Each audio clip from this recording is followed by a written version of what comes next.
नाजरीन, इमरान खान और तुर्की के शहीद वज़ीर-ए-आज़म अदनान मेंदेरेस के हालातों वाक़यात में हैरत अंगेज मुमासलत क्यों है। 1960 में तुर्की के वज़ीर-ए-आज़म अदनान मेंदेरेस के गिर्द डीप स्टेट का घेरा तंग होना शुरू हुआ, क्योंकि वो एक आज़ाद जमहूरी तुर्किया के लिए सख्त गिर पॉलिसीज बनाने जा रहे थे। एक आज़ाद रियासत जिसके फैसले खालिस्तन अवामी मुंतखब शुदा नुमाइंदे ही करते हों। आखिर 17 सितंबर 1960 में इन्हीं जबरन अवाम से छीना गया और गद्दारी के मुकदमे में इन्हीं फौरन सजाए मौत दे दी गई। और उसके बाद तैयब उर्दुगान की सियासी आमद तक तुर्की एक खौफनाक डीप स्टेट में बदल गया। इमरान खान और अदनान मेंदेरेस के सियासी हालातों वाक़यात में इंतहाई ममासलत क्यों है और अदनान मेंदेरेस कौन थे और उनकी सियासी हिकमती अमलियाँ क्या थीं, ये हम आज मुख्तसर डिस्कस करेंगे। नाज़रीन, मैं हूं आपका होस्ट, आपका दोस्त इमरान अदीब और आप देख रहे हैं अपना favourite YouTube channel expose world. नाज़रीन, 2018 में वज़ीर-ए-आज़म की नशिस्त पर बैठते ही इमरान खान साहब को वो एक दुनिया नज़र आने लगी जिसे डीप स्टेट कहते हैं। डीप स्टेट एक ऐसी रियासत होती है जहां हर सियासी अमल और बयानिया महज डमी होता है। डीप स्टेट का असल मालिक फैसला करता है कि कौम का मुआशी और सियासी जुग्राफिया क्या होगा, और वो कौम के जो गुमनाम मालिक होते हैं वो जो फैसला कर लें उस पर खुशी से या ज़बरदस्ती वज़ीर-ए-आज़म को हाँ में हाँ मिलानी होती है, दस्तखत करने होते हैं। और इन गुमनाम फैसलों के नतायज जो भी हों वो डीप स्टेट को नहीं बल्कि डमी वज़ीर-ए-आज़म को भुगतना होते हैं, उसी को जवाब देना होता है। अब यहाँ पर एक सियासी लीडर आकर या तो डट जाता है या फिर खामोशी से कठपुतली बनकर वो अपना काम करता रहता है।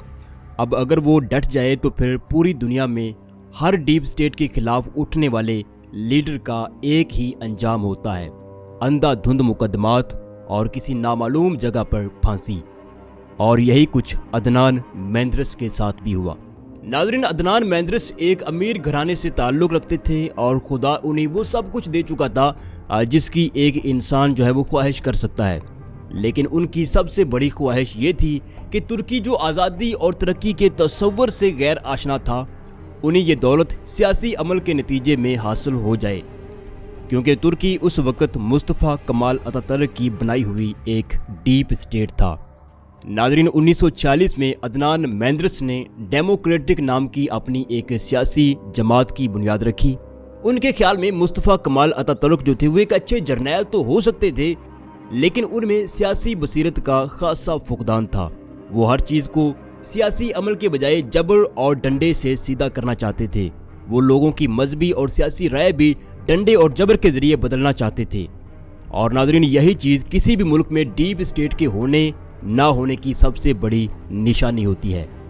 नाज़रीन, अदनान मेंदेरेस ने 1940 में अपनी पार्टी बनाई, डेमोक्रेटिक पार्टी, और 1950 में वो भारी अक्सरियत से तुर्की के वज़ीर-ए-आज़म मुंतखब हुए। और यहीं से उनकी ज़िंदगी का एक टफ टाइम शुरू होता है। उन्होंने गरीब और पिसे हुए तुर्की को बेहतरीन ट्रांसपोर्ट, तालीम और सेहत देना शुरू की। गाँव देहात को छोटी और शहरों को बड़ी इंडस्ट्रीज देना शुरू की।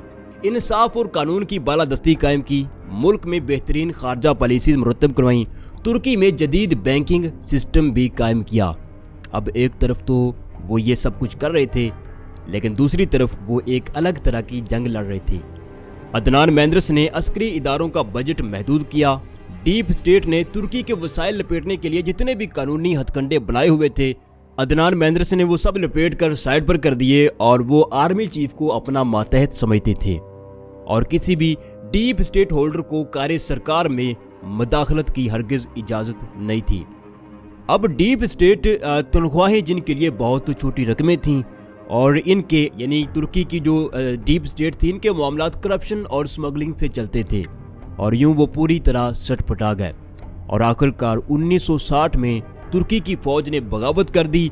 अदनान मेंदेरेस जो अपने घर पर मौजूद थे, अवाम ने इन्हें अपनी हिफाजत में लिया हुआ था कि पुलिस और फोर्सेस के दस्तों ने बदतरीन तशद्दुद करके अवाम को हटाया और अदनान मेंदेरेस को एक मुकामी जजीरे पर ले जाकर 17 सितंबर 1960 को फांसी दे दी गई, जबकि मुल्क में फौरन मार्शल लॉ नाफिज कर दिया गया। और यह मार्शल लॉ कुछ माह चला। उसके बाद मुल्क में दोबारा सियासी अमल शुरू हुआ। لیکن یہ آزاد سیاسی عمل نہیں تھا بلکہ ڈیپ اسٹیٹ ٹریپ تھا۔ یہ ٹریپ 1960 کے بعد 2001 تک جاری رہا اور بعد میں اسے طیب اردگان نے آ کر توڑا۔ ناظرین، آپ نے دیکھا ہوگا کہ 15 جولائی 2015 کی رات ترک عوام ٹینکوں کے آگے لیٹ گئی تھی اور انہوں نے ایک طاقتور فوجی بغاوت کو ناکام بنایا تھا۔ آپ جانتے ہیں کہ اس جنون کی وجہ کیا تھی؟